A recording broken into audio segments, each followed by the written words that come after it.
What if a single signal could fracture everything you are? At the edge of a dark energy field, humanity built a station to listen. But what answered was never meant to be found. It wasn't a distress call. It wasn't a warning. It was a memory, alive, ancient, and waiting. Now, time is collapsing. Identities are splintering, and the crew must choose: destroy the lantern or let it keep calling across the stars. What would you do at the edge of everything you know? Join us as we descend into the unknown and listen for what listens back. Section 1. The Edge of Silence. It was the kind of silence that did not simply replace sound, but erased the memory of ever having heard anything at all, a silence so deep and absolute that even the vibration of thought felt too loud. That was the first thing Lieutenant Commander Elian Rowe noticed when the Halberd Array crossed into the subspace boundary, colloquially known as VANTA'S Edge, a fringe zone orbiting the periphery of a vast, dark energy anomaly that had remained unmeasured and unclaimed for nearly a century.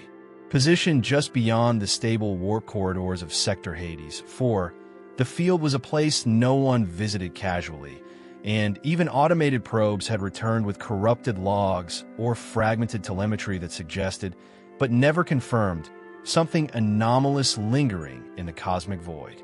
The Halberd Array was not a battleship, nor a cruiser, but a deep-field experimental outpost.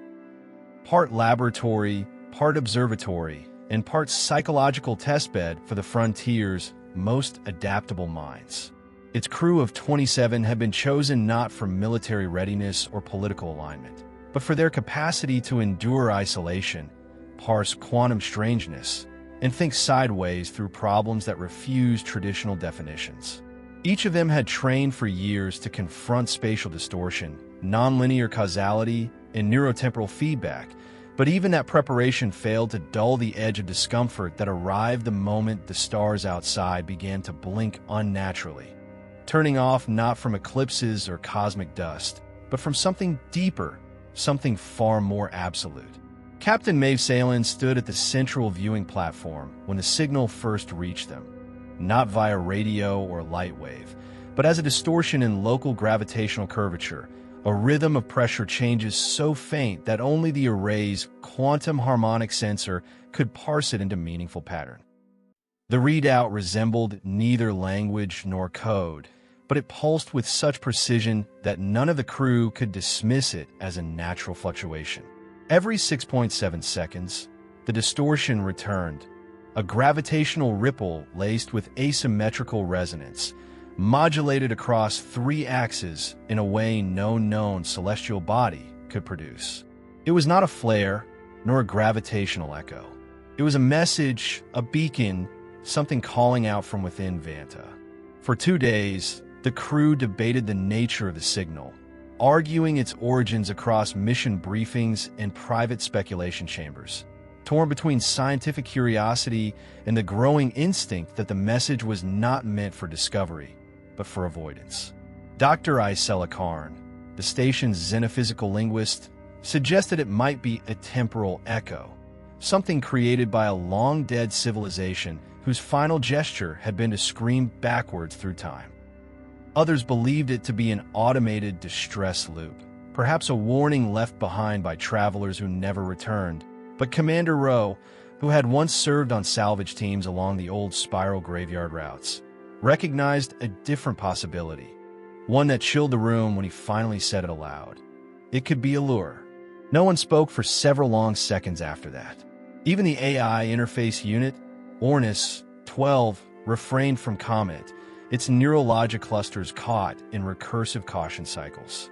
The Halberd Array had survived solar flares, hull stress fractures, and a mutiny on a previous mission iteration, but never before had it encountered a phenomenon that seemed to fold probability itself. Around Vanta's edge, nothing behaved predictably. Time ran uneven across bulkheads. Personal logs dissynced. Even memory became a suspect ally, as if the anomaly did not distort the environment, but the observers themselves. Still, there was something in the signal, a complexity beneath the rhythm, a harmonic shimmer at the threshold of detectability that none of them could ignore. It resembled a chord that was missing its final note, a melody that yearned to resolve. Captain Salen authorized a drone launch, not toward the source, but just beyond their current position, hoping to triangulate the origin. The drone vanished within 40 seconds of crossing the threshold. No explosion, no return signal, just a clean and absolute cessation of telemetry. What little data remained suggested that the drone's internal time reference had looped back on itself 12 times in the span of 3 seconds. From the edge of the observation dome, where the stars no longer shone and even the galaxy's diffuse glow had vanished, the crew of the Halbert Array stared into a void that devoured more than just light. It consumed context, direction, meaning, and somewhere within that abyss, the signal pulsed again, stronger, slower, deeper. The crew knew, then with something approaching collective certainty, that the source of the signal was not an accident, not a random artifact, but a designed object, ancient, deliberate, and waiting not for a rescue, not for help, but for recognition. Please do press that like button if you have enjoyed this story so far. That would mean a lot to me. Now back to the story. Section 2. The Flicker Beyond Causality. There are anomalies in deep space that can be explained with mathematics, with models that describe behavior without needing to understand intent, but the flicker at the edge of Anna was not one of those.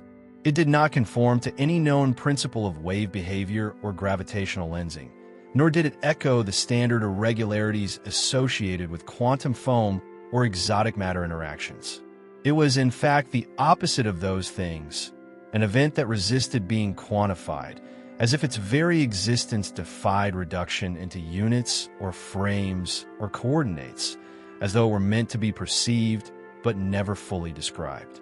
Commander Elian Rowe watched it from the exterior port of Sensor Bay 4, where the reinforced sapphire glass viewport allowed an uninterrupted view of the anomaly's inner boundary. What he saw was not light, but the absence of it. The void twisting inward in concentric spirals, like an eye blinking in a vacuum that should not support any motion at all. And yet within those spirals came a flicker, a pattern that repeated, not in time, but in perception, as if it adjusted itself based on who was watching, tailoring its rhythm to the consciousness observing it. Dr. Isela Karn confirmed what Rowe had already begun to suspect. The signal was adaptive. Each time they sampled it with new instruments, it shifted slightly, resisting capture in the same way a dream slips away when language tries to trap it. Audio analysis converted the gravity harmonics into oral tones, revealing something eerily familiar, a layered resonance that resembled a voice repeating the same phrase over and over, though no human language could be pinned to its cadence. Karn swore she could hear an apology in the tone, not a plea, not fear, but regret, like someone who knew they'd been forgotten and was still waiting anyway. Captain Salen, ever the cautious architect of survival, convened a closed session with the science leads and cognitive safety officers, demanding a psychological impact report before they could proceed. What came back disturbed even the hardened minds aboard the Halbert Array. Memory drift had begun to manifest in subtle but measurable ways. Crew members reported inconsistencies in their logs, entries made in their own voices that none of them remembered writing, referencing events that had either not yet occurred or had already changed in outcome. Assistant Engineer Roslyn Hay recalled performing a sensor calibration she'd only just scheduled for the next day, while Ornis, 12 reported conflicts between its linear memory core and its parallel process matrix, effectively causing it to forget instructions even as it executed them. Despite this, no one suggested retreat. That perhaps was the most unsettling sign of all. Even those who voiced caution did so, as if their voices were being passed through another filter, one that layered a quiet insistence underneath every doubt, pushing them forward, drawing them in, not with compulsion, not with fear, but with fascination. It was, as Dr. Karn eventually put into words, a seduction of meaning. the sense that whatever the lantern was, it held answers to questions no one had yet dared ask. And so the probe was launched. This time, it was not a drone or a scout bot, but a manned shuttle, crew designation Rook, piloted by Ro himself, with Karn and systems engineer Islam Mendez riding backup. They would travel to the signal's edge under strict comm lock, tethered by a quantum coherence line meant to preserve their cognitive continuity even if time or causality shifted in their proximity. They wore suits layered with memory filament scaffolds and embedded with pulse loop anchors. Experimental tech designed to realign neural rhythms if perception began to slip. The launch sequence was silent. As the Rook breached the inner band of the anomaly, time fractured, not explosively, but subtly like glass bowing under heat. The exterior cameras recorded space distorting around them, not twisting or collapsing, but duplicating, folding over itself in ways that gave the illusion of motion when none was occurring. The stars vanished completely, replaced by bands of flickering darkness that moved with impossible precision. And then they saw it, the lantern. It did not shine, it did not rotate, it did not pulse with energy or broadcast light or emit heat. It simply existed, a geometrically impossible construct suspended in the vacuum, spinning along axes that defied physics, its surfaces layered with inscriptions not etched, but woven into reality itself. It was no larger than a transport module, yet it cast shadows as if it eclipsed stars, and in that moment, every sensor aboard the Rook ceased function. Every screen went black, and every member of the away team experienced the same phenomenon. They remembered something that had never happened. Rose saw a corridor filled with dust, leading to a childhood he never lived. Karn heard her mother's voice, though her mother had died decades before she was born. Mendez watched herself die in a field of golden grass under a blue sky she'd never seen. Each of them knew, in the way that instinct defies reason, that the lantern was not broadcasting a message, but reflecting one. It was a mirror, not of image, but of identity, and whatever it showed them next would not just rewrite their perception of reality. It would decide whether they could ever return. If you have enjoyed this story so far, then please do subscribe and hit the bell icon to listen to more stories like this one. Let's get back to the story now. Section 3. The Inversion Signal. The lantern did not move, and yet every second in its presence stretched perception, not through duration, but through density, as if each moment were collapsing under the weight of all its possible variants, converging not toward clarity, but toward something far stranger, simultaneity. The human mind evolved to process cause and effect in clean succession, strained against what the lantern projected. The past was no longer behind them. It was beside them, above, below, within. Inside the shuttle Rook, Commander Ro gripped the console with white-knuckled fingers. Not because he feared what he was seeing, but because his own hands no longer seemed entirely real. They obeyed him, moved when he commanded, but they left after images, faint echoes of gestures he hadn't yet performed. The NAV systems were blind now. Sensor feedback loops showed no telemetry, no positional drift, only a single pulsing glyph on every interface. A shape that changed when no one was watching, and held still when observed. Dr. Karn had stopped speaking entirely. Instead, she was writing furiously, relentlessly, on a slate that wasn't plugged into any system, drawing overlapping spirals, concentric lines, and partial equations that danced just out of reach of symmetry. Every few seconds, she paused, stared at what she'd just created, and whispered a single word: recognition. Not understanding, not discovery, but recognition, like she was remembering something that had once been erased. Engineer Mendez, meanwhile, had turned her gaze inward, eyes closed behind her visor, monitoring the rhythmic feedback from her suit's memory anchor scaffolds. They were no longer stable. The pulse loop pattern was diverging from baseline, drifting slowly towards synchronization with the external signal. It wasn't interference. It was alignment, and Mendez realized with growing horror that the lantern wasn't forcing this shift. It was waiting for them to finish it. Back aboard the Halbert Array, Captain Salen paced the bridge with increasing concern. The Rook's external comms had failed entirely. The coherence tether remained intact, but it had begun to exhibit recursive feedback, signals looping back with slight variation, as if time between transmission and receipt was being folded or spliced. Worse, internal timekeeping on the station was slipping. Clocks disagreed by fractional seconds. Memory logs were glitching. Crew reports began to include instances of déjà vu layered with misalignment. Conversations repeated with different outcomes, tasks completed and then undone without physical trace. Salen ordered a full cognitive health audit. The results were both inconsistent and undeniable. No one was showing physical degradation. No one was reporting hallucinations, but nearly 20% of the crew had begun experiencing temporal inversion effects. Subjective memory proceeding backward, leading to confusion not because they were losing memories, but because they were gaining them out of order. Dr. Malco, the Array's lead psychometrician, reported that crew members were describing actions they had not yet taken, and then taking them, exactly as described moments later. It was, in his words, not precognition, but pre-acquaintance, knowing without knowing how.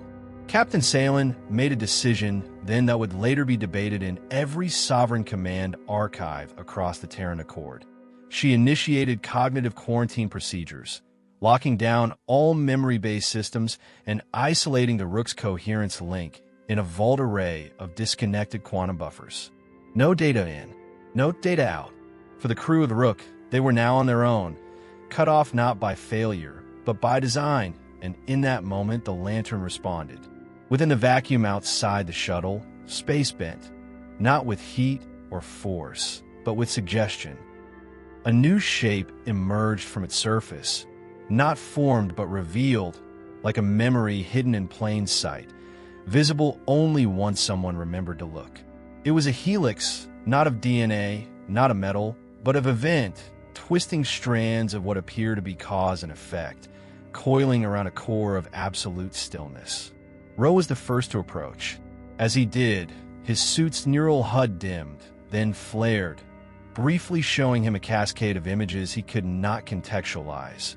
A child crying in a forest of glass, a planet split open to reveal circuitry, an entire fleet stranded between stars not because of distance, but because they had forgotten where they were going.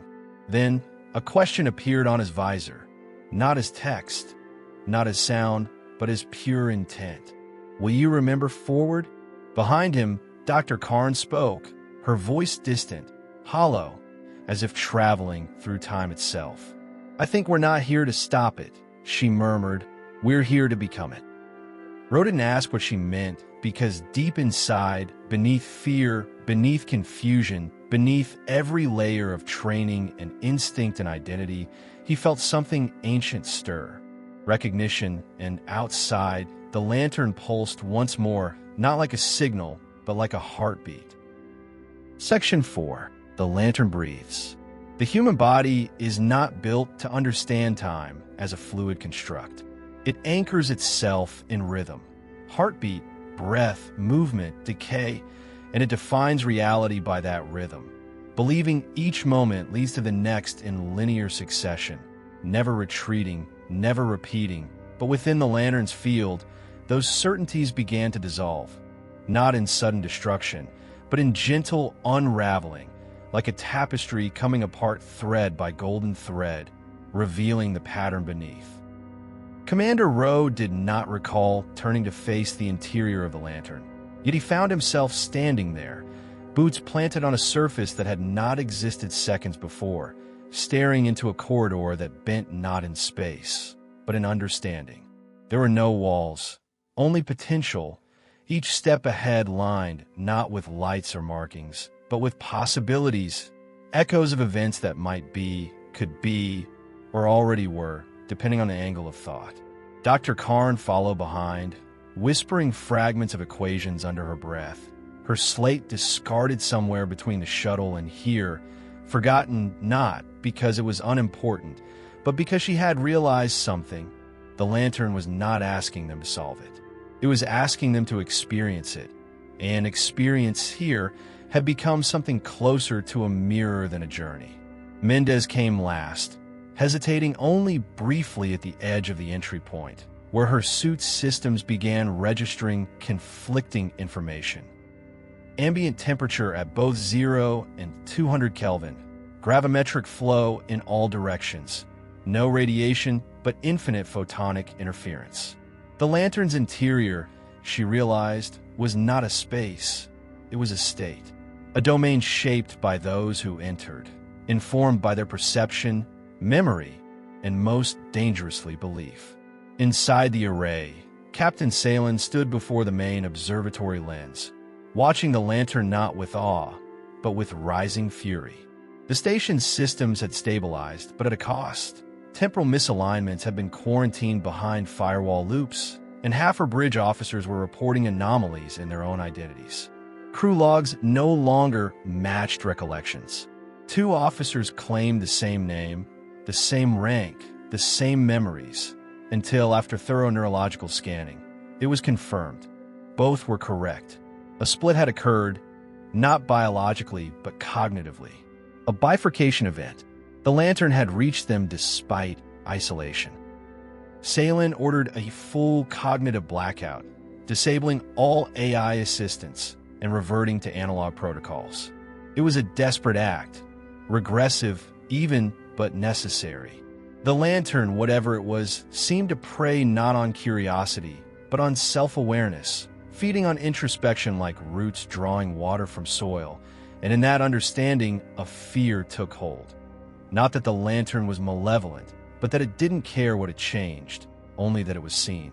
Back inside the structure, Rowe and his team descended deeper into what now resembled a cathedral without origin.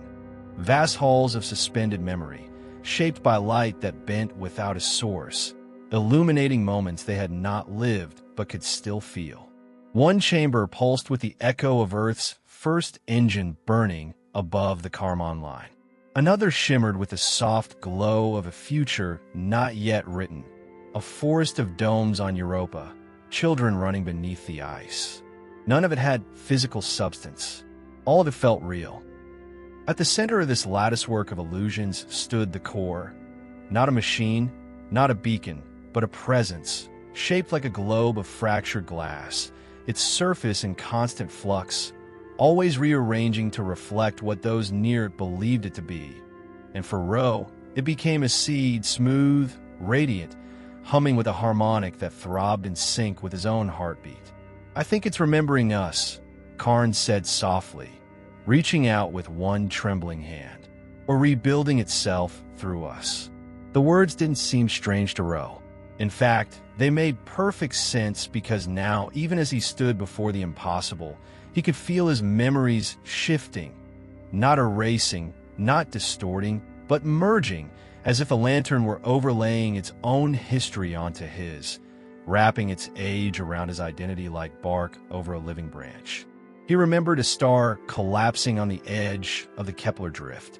He remembered an argument in an orbital dry dock above Vesta, though it hadn't yet happened.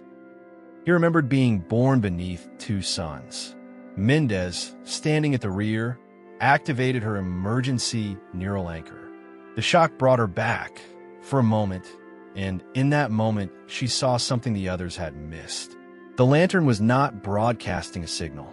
It was broadcasting the memory of a signal, over and over, looped through the minds of those who could interpret meaning, hoping that someone, anyone, would eventually forget what it was and simply respond. It's not just a beacon," she whispered into the comm channel. "It's a question, a test, maybe even a trap." Rowe turned to her, blinking slowly, and, as he did, the globe at the center fractured, just slightly, and a new light began to leak through the cracks. It was shaped like a voice, and it was speaking his name. Section 5. The signal beneath the skin. There are signals so faint they pass unnoticed through centuries, embedded in cosmic dust or refracted across the folds of warped space-time. Their purpose forgotten, their origin erased, but there are others, messages that do not travel across distance, but across minds, encoded not in electromagnetic radiation, but in the deep structure of thought itself.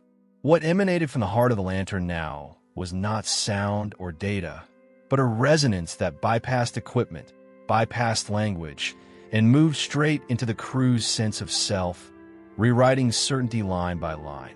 Commander Rowe did not remember sitting down, but he was now kneeling before the fractured globe, his visor removed, breath steady despite the vacuum that logically should have suffocated him. Logic he was beginning to understand had become optional inside the lantern's field, cause no longer reliably preceded effect.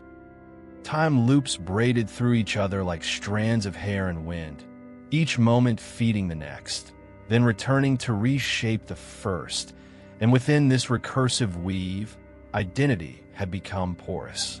Dr. Karn had taken to muttering aloud again, her voice layered now with two distinct tones, one undeniably hers, the other not. She was translating something she did not understand, her fingers moving through glyphs that rearranged themselves mid-air, forming into harmonic spirals of meaning only visible from specific emotional states. It was language born not of intention, but of memory, and the memory it drew from was not human. "They built this," she said, eyes wide and damp with quiet awe. "Not to be found, but to be forgotten. It's a vault for something untranslatable, a pattern too dangerous to understand directly." Mendez leaned against a sloping wall, her pulse hammering under the skin, suit alarms long since silenced.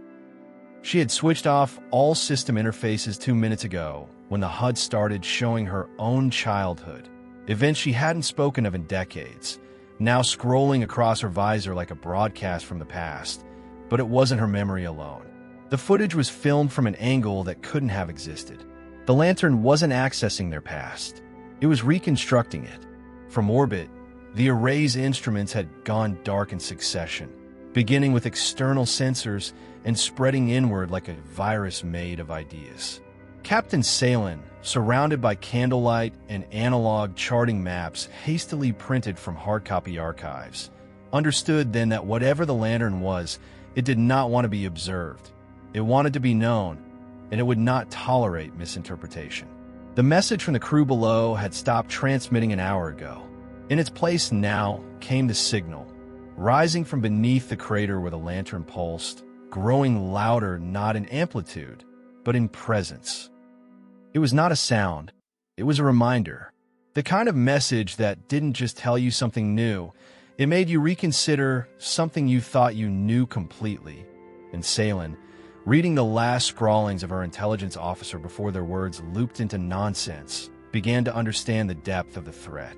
The lantern was not trying to lure anyone. It was not a siren or a beacon. It was a consequence, and consequences, once begun, do not end until something changes. Inside the core, Rose stood again, unsteady but centered, the fractured globe before him glowing with a pulse now synchronized to the beating of his heart. He heard his name again, spoken not in words, but in emotional gradients, waves of understanding shaped like loss and longing and hope, all braided into a tone that felt like his mother's voice filtered through the voice of someone he hadn't yet become. "I think," he said slowly, looking to the others, "it's not asking us to shut it down.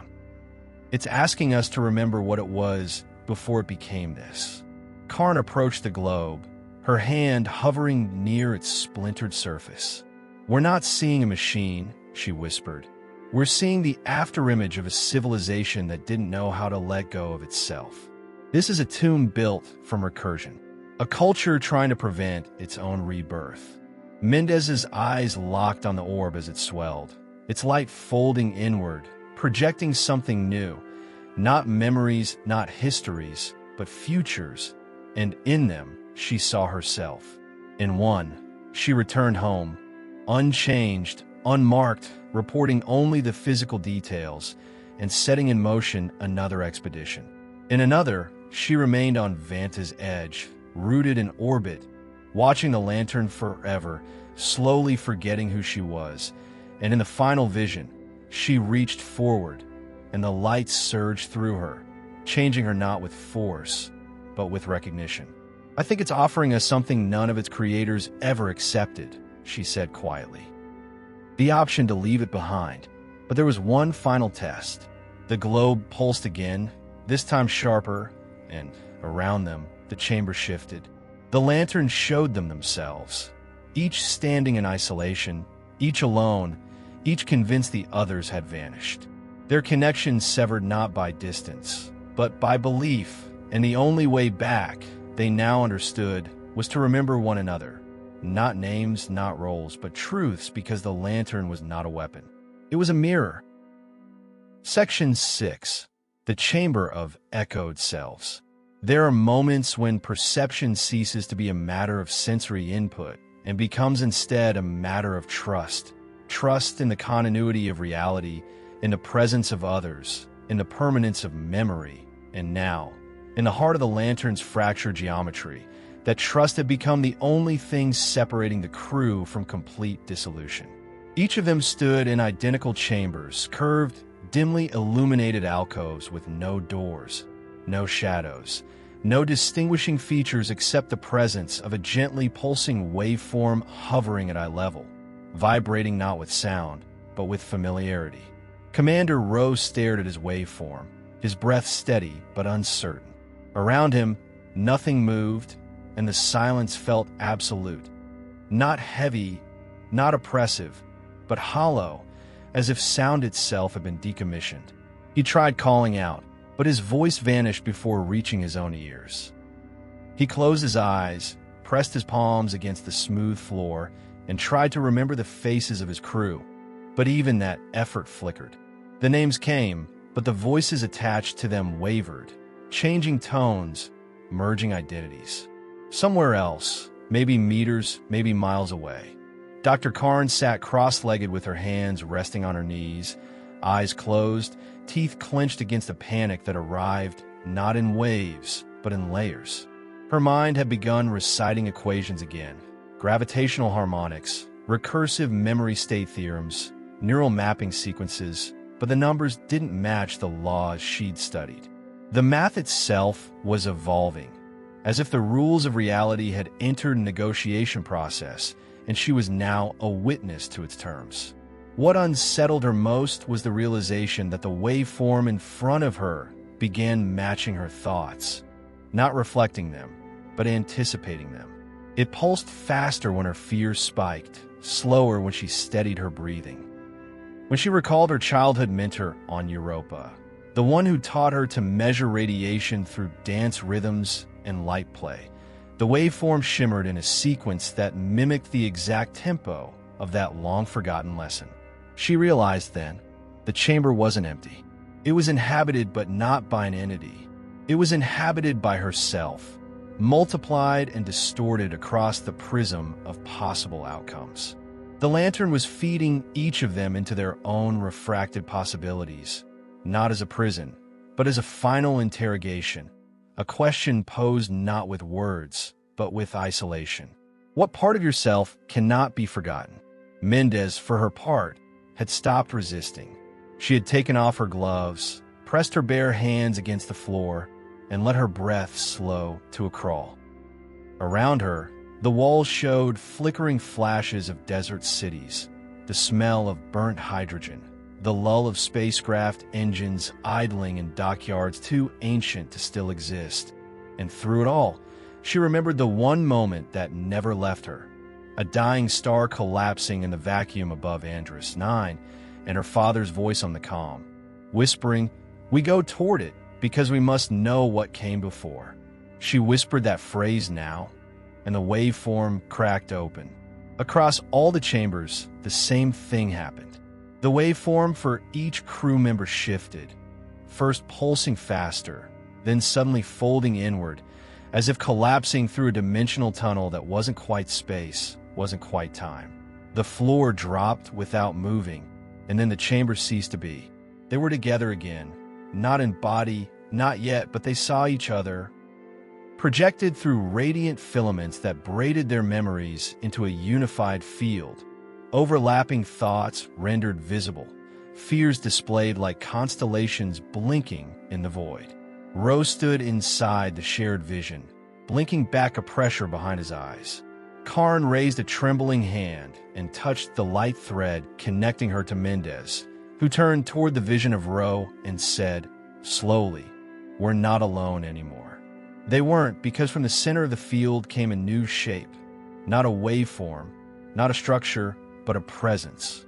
A being sculpted from probability, shaped in the silhouette of all three of them, wearing features not quite theirs, with eyes that shimmered with their regrets, and a voice composed of every word they had never said aloud. "I am not your reflection," it said. "I am your continuation." Salen, orbiting above, stared at her screen as the crew vitals reappeared, systems rebooting one by one, atmospheric stability recalibrating, and a lantern signature leveling into a perfect harmonic line.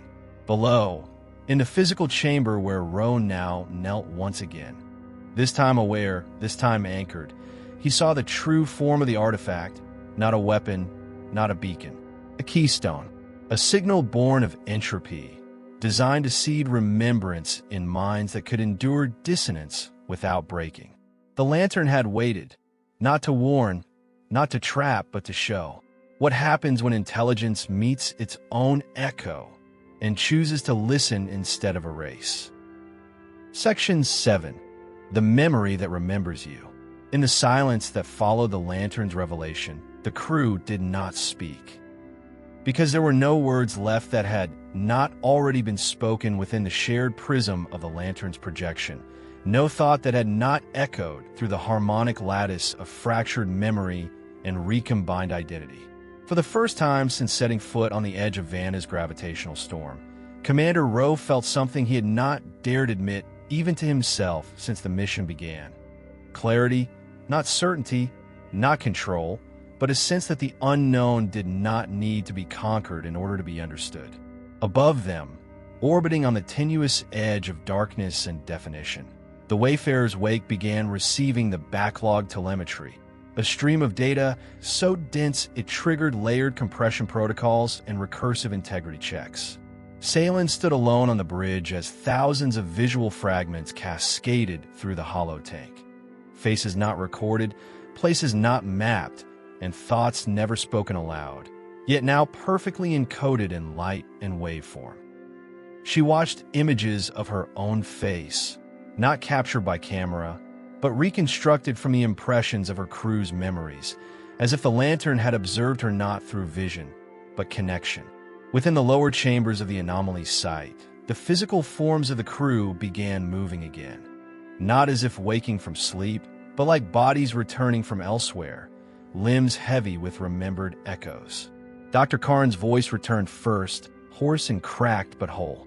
"We're still here," she whispered, as though afraid that saying it too loudly might break the illusion. Her hand reached out instinctively, not to touch the control pad, but to steady herself against the wall, a wall which no longer shimmered, no longer twisted. The lantern had stabilized, and yet the question it posed remained unresolved. What do you do with a thing that reveals more than you were ready to know? The crew gathered once more in the central chamber, where the crystalline root structure of the lantern pulsed gently at the core, no longer threatening, no longer unreadable, but somehow aware. It had shown them simulations of futures, reconstructions of pasts, projections of inner truths none of them had ever admitted aloud. And now, in this fragile moment of returned presence, it waited for them to decide what came next. Ro ran his hand along the command tablet, inputting a request for base-level scan. The readout that came back made no sense in conventional terms. There were no chemical signatures, no radiation spikes, no entropy footprints. The lantern was not decaying. It was not eroding or radiating or changing in any measurable way. It had never needed power in the traditional sense, because its fuel was memory. More specifically, the act of remembering. I think it's alive, Mendez said, not with fear, but with something close to awe. Not like a brain, not even like an AI. It's alive in the way a myth is alive. Dr. Karn turned to her, nodding slowly. It isn't intelligent in the way we understand. It doesn't think. It echoes. It collects impressions, emotion, significance. It preserves what might have otherwise vanished. It remembers you, not as you are, but as you are becoming. Commander Rowe closed his eyes, letting the idea settle. So it was never designed to be found by force. It was designed to find those ready to be remembered. There was a long silence, and then Salen's voice crackled through the comms, now stable again. We've reviewed the full sensor sweep. The Anomaly's edge is no longer destabilizing. Time drift has reversed course. The ship is fully operational. If you give the word, we can extract. But none of the crew moved toward the exit, because for the first time since encountering the lantern, they understood its true function. It was not a warning beacon, it was not a prison, it was not a trap. It was a mirror. But not for the self, a mirror for species. For civilizations that had reached the edge of their own understanding, built machines that could reshape planets, crossed light years without thinking twice, but had forgotten to ask what parts of themselves were worth carrying forward. Mendez stepped forward and placed a hand on the lantern's smooth surface. It pulsed once, not in defense, not in threat, but in recognition. What if it's waiting for someone else? She asked softly. What if we're not the first? And won't be the last? Dr. Karn looked up toward the simulated sky above them. No longer fractured, now serene. Then we leave it here. We leave the lantern at VANTA'S edge, not as a mystery to fear, but as a memory for others to find. Rowe gave the only order that made sense. Log it, encrypt it, and mark this place, not as forbidden, but as sacred. Section 8. The echo we leave behind. In the days that followed their decision, the outpost transformed.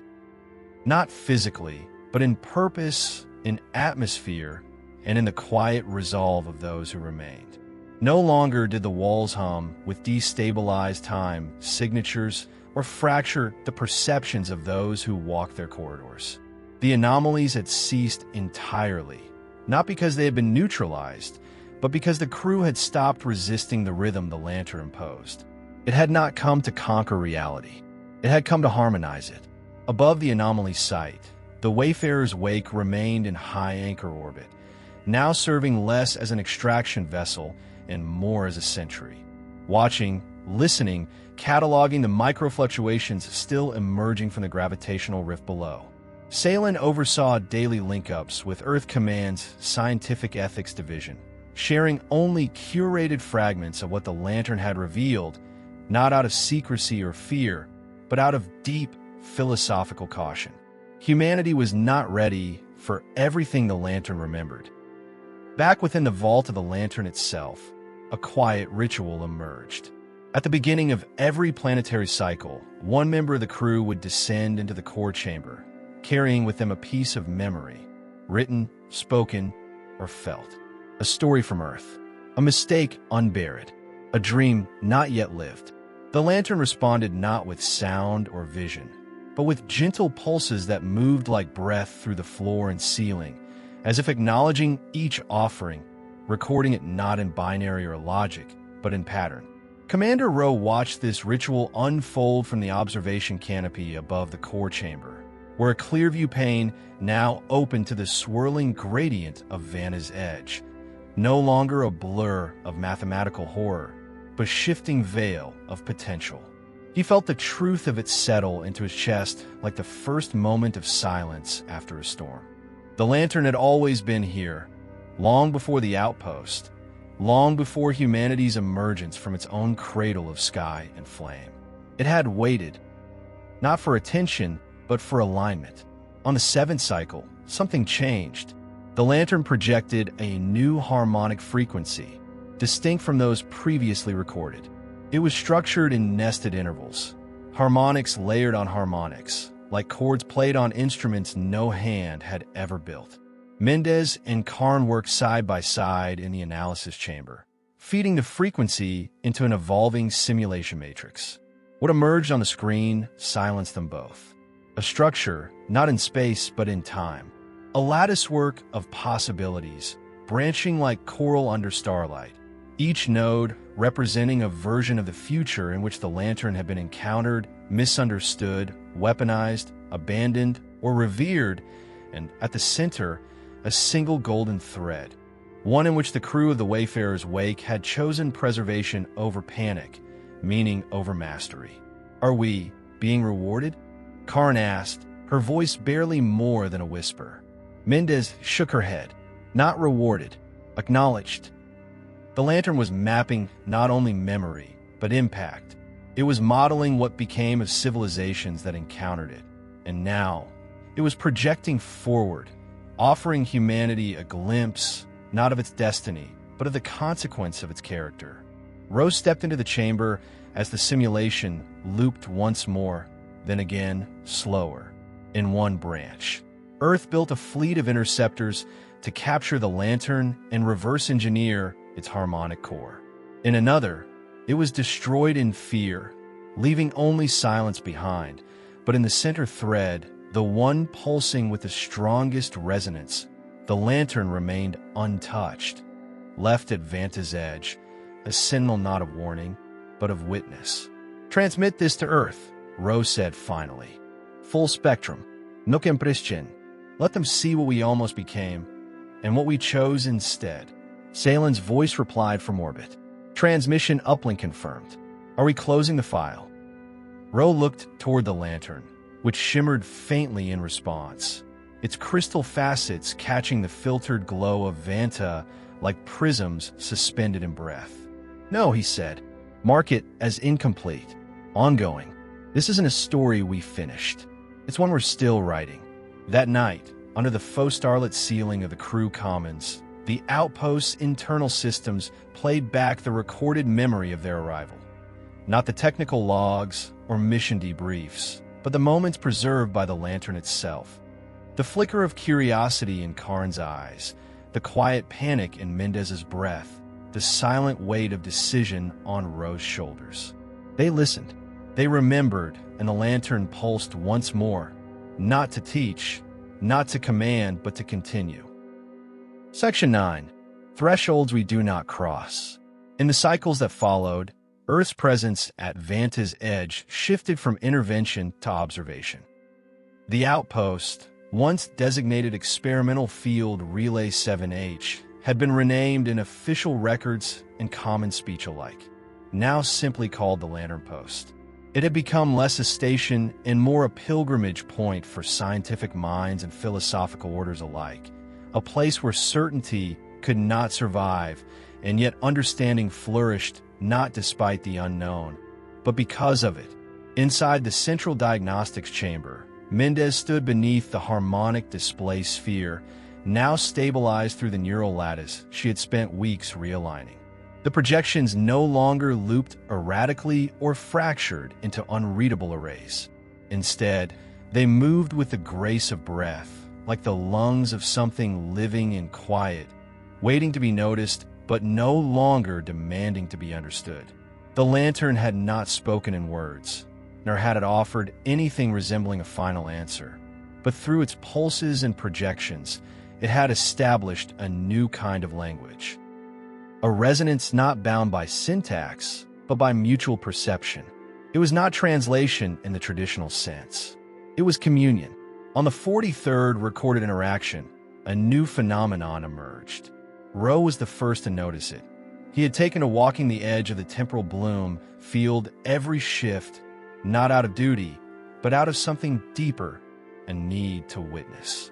On this particular rotation, he paused just beyond the outer harmonic ring and felt a sensation not unlike a tug, not on the body, but on the memory. A faint shimmer passed across his thoughts, and for a moment, he remembered something that had never happened. Not a hallucination, a possibility. He saw himself standing on the bridge of a vessel that had never launched, orbiting a world that didn't exist, giving orders to a crew that had never been born. Then it faded, Not violently, but softly, like a thought lost between breaths. Back inside, Karn was running her own tests on the memory lattice layers, trying to determine why the lantern had begun to show echoes of events that had never occurred. Not hypothetical futures, but alternates, fully realized and mapped, stored not in data clusters, but in gravitational subharmonics. What they found terrified them and awed them in equal measure. The lantern wasn't showing futures anymore. It was showing choices that were never made. In one sequence, Earth had ignored the signal entirely. In another, a rival species had found the lantern first and had disassembled it into parts that now powered weapons on distant moons. But in all of them, a central theme emerged. The closer a civilization came to mastering the lantern structure, the more it unraveled from within. Because to understand something designed to be forgotten was to unmake the very boundary that kept perception tethered to identity. Rowe gathered the crew in the Arboretum chamber, the only place aboard the station that had been shielded from the lantern's harmonic field. Sun lamps glowed warmly overhead, casting golden patterns across synthetic grass and humidity regulators humming like insects in a long-dead forest. Here, he addressed what had to be said. We have reached the edge of what can be observed without becoming part of the observation. He began, his voice carrying the same deliberate cadence he had used on Earth during orbital command briefings. The lantern is not just a signal, not just a beacon. It is a test, not of strength, not of knowledge, of restraint. Mendez stepped forward, nodding. It gives us glimpses of what we could have done and reminds us why we didn't. Karn, arms folded tight, added, "The danger isn't that it changes us. It's that it reflects us until we forget which reflection is real."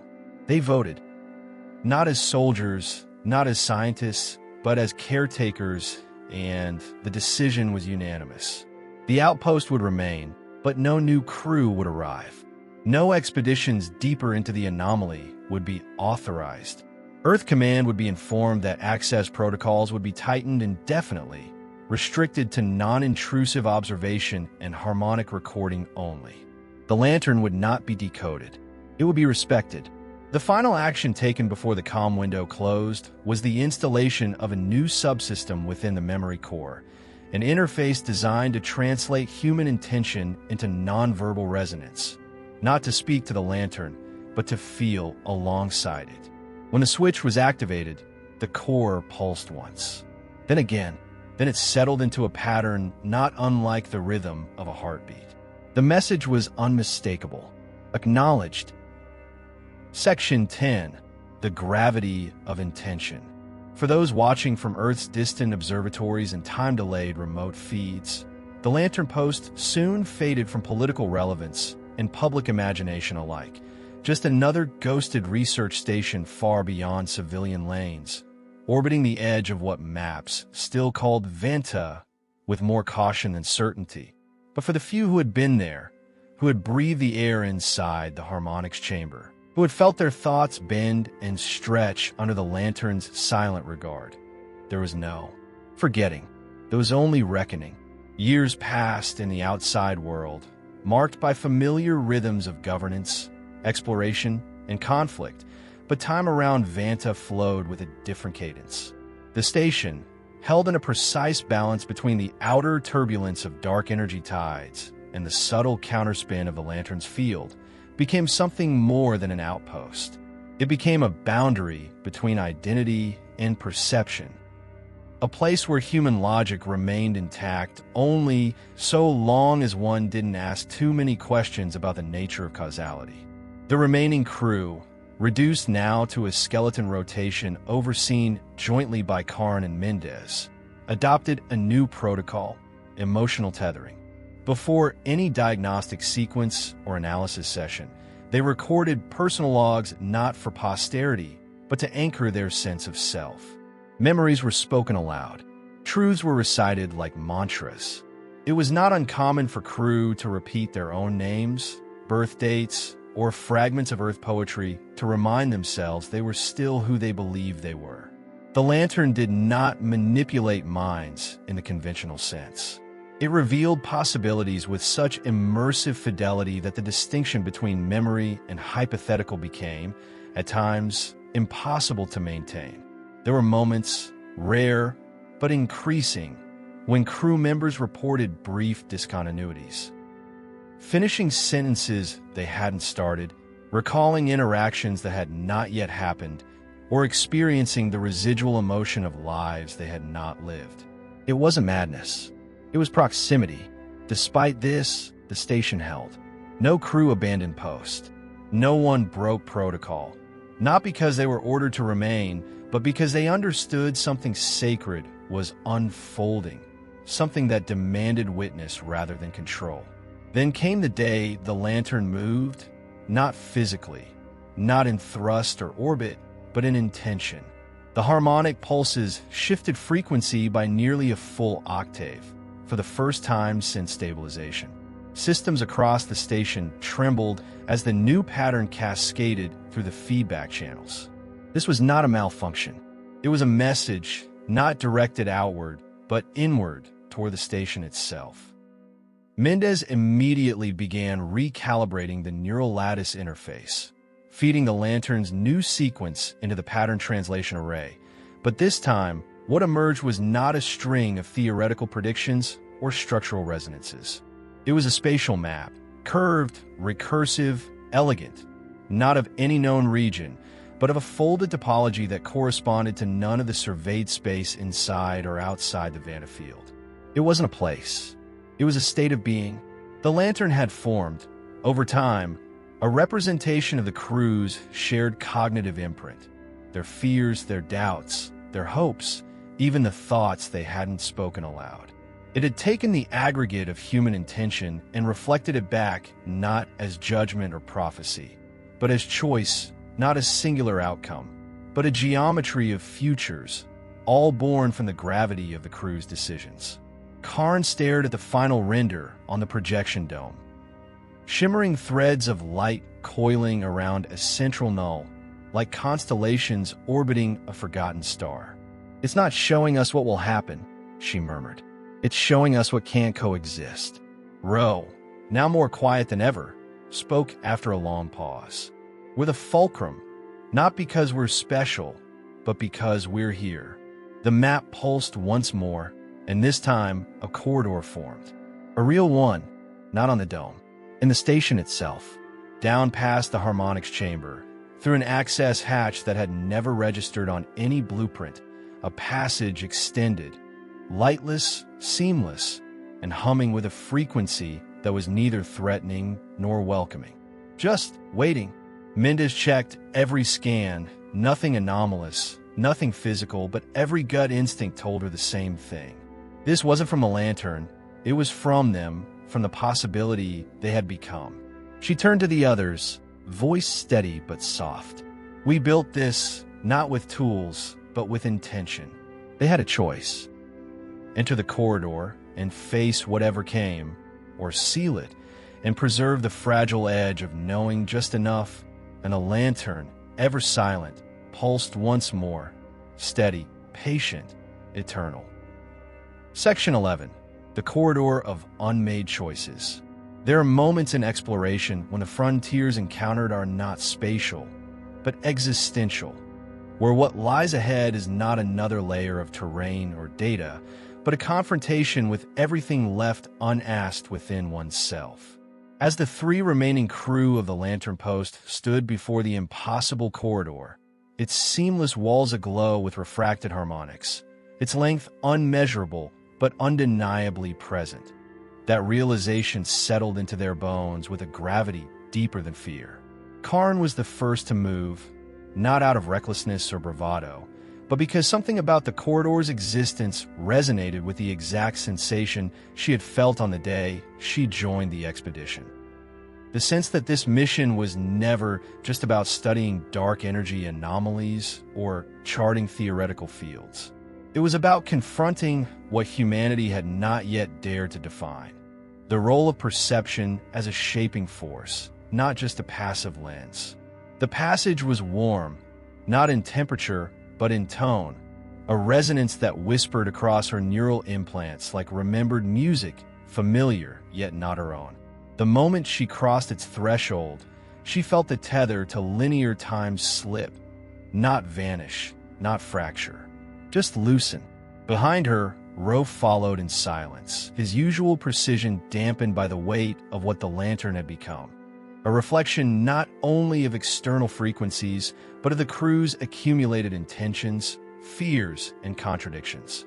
He did not believe in the supernatural, but he had long since stopped classifying this phenomenon through the lens of physics alone. Something inside the corridor echoed with their choices, as though it had not been created for them, but from them. Mendez entered last, her hand brushing the wall, which shimmered at her touch, not reacting as a surface, but responding like memory.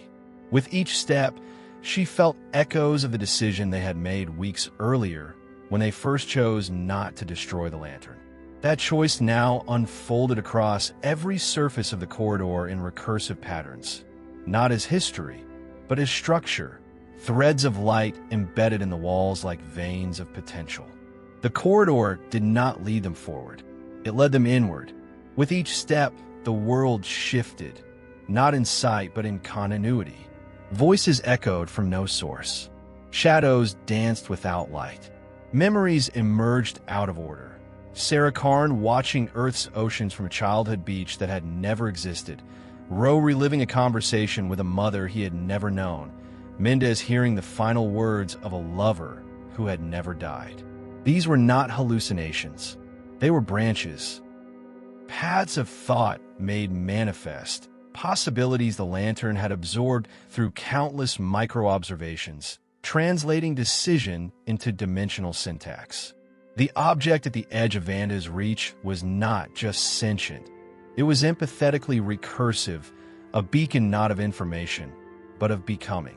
At the corridor's end, the three stepped into a chamber not on any blueprint. It was perfectly spherical, its walls curved with liquid geometry, and suspended at its center was not a core, nor a console, but a shape, constantly shifting, folding and unfolding through forms that skirted the edge of cognition.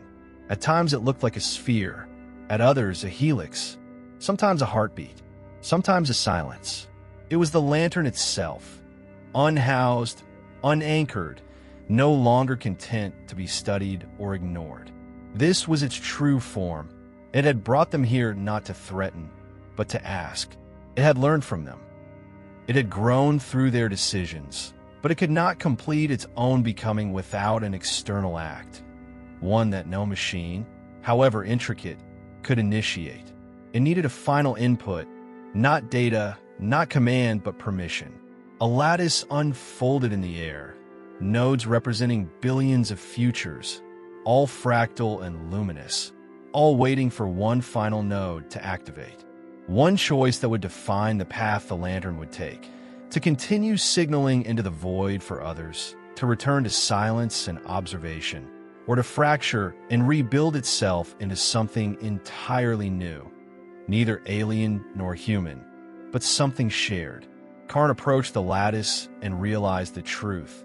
The lantern had always been a kind of mirror, its gravitic harmonics not just bending space, but bending meaning. What it had absorbed from them, courage, doubt, grief, hope, had restructured its core, but now, to evolve further, it required the one trait only humans had proven capable of enacting with purpose: consent. They had to choose whether to let it grow, whether to let it become something that might never be understood again. Ro raised his hand toward the lattice. "This isn't a decision we're making for ourselves," he said, the first words spoken aloud in the chamber. "It's for whatever finds this place after us." Mendez looked at the shimmering node at the center of the projection, still inert, still waiting. "It's not asking us to fix it," she whispered. "It's asking us to believe it doesn't need to be fixed." Karn nodded, then let it choose the next direction. Her hand hovered over the node, and then she touched it. Light poured through the chamber, not blinding, not loud, but whole. Not a transmission, but a pulse of recognition. A resonance of coexistence. The corridor dissolved. The chamber folded. The lantern fell silent, and far beyond VANTA'S reach, in the deep, uncharted dark, a new signal stirred. Section 12. The shape of what remains. There are endings in the universe that do not close with silence, but with a question, a gentle unfolding rather than collapse, a turning of the page rather than the ceiling of a vault. As the lantern's final resonance faded into the harmonic quiet of the Vanta field's edge, the crew found themselves not ejected or transported, but quietly returned. Not to the observation deck or the command tier, but to the very threshold from which they had first glimpsed its impossible light. No time had passed, and yet everything had changed. The corridor behind them no longer existed, not in memory or blueprint, not in residual scans or sensor echoes. What remained was the station, unchanged in structure, but no longer static in spirit. The lights along the spine pulsed not with warning, but with rhythm. Every system hummed with synchronous precision, as if the station had synchronized not only with the surrounding anomaly, but with itself, folding every moment it had experienced into a new operational symmetry. Rose stood in the upper command gallery, scanning a diagnostic field that no longer used standard telemetry, but instead mirrored layered states of potential, a kind of data dream, structured not for comprehension, but for contemplation. "It's like it learned how to breathe," he said quietly, eyes wide with awe. Not mechanically, naturally. In the restructured lab below, Mendez sifted through recovered data streams, her instruments now responding to proximity with contextual suggestions, as though the tools themselves had remembered her preferences, her hesitations, her hunches. "It didn't just evolve," she said to no one in particular. "It adapted to us adapting to it." Sarah Karn returned to the original observation pane, the one that looked out toward the periphery of the Vanta field. But now the dark energy lattice no longer roiled with chaotic turbulence. Instead, it pulsed in long, slow waves, as if the anomaly itself were exhaling. The lantern's presence had not just shifted the crew.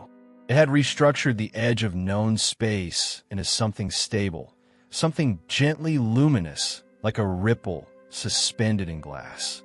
Then across every system, every console, every relay node, every dormant emergency beacon, the lantern spoke again, not in words, not in tones, but in a transmission composed entirely of emotional architecture, an encoded harmonic schema of gratitude. Across Earth Command, the signal was received not with sirens or emergency encryption, but with reverent silence.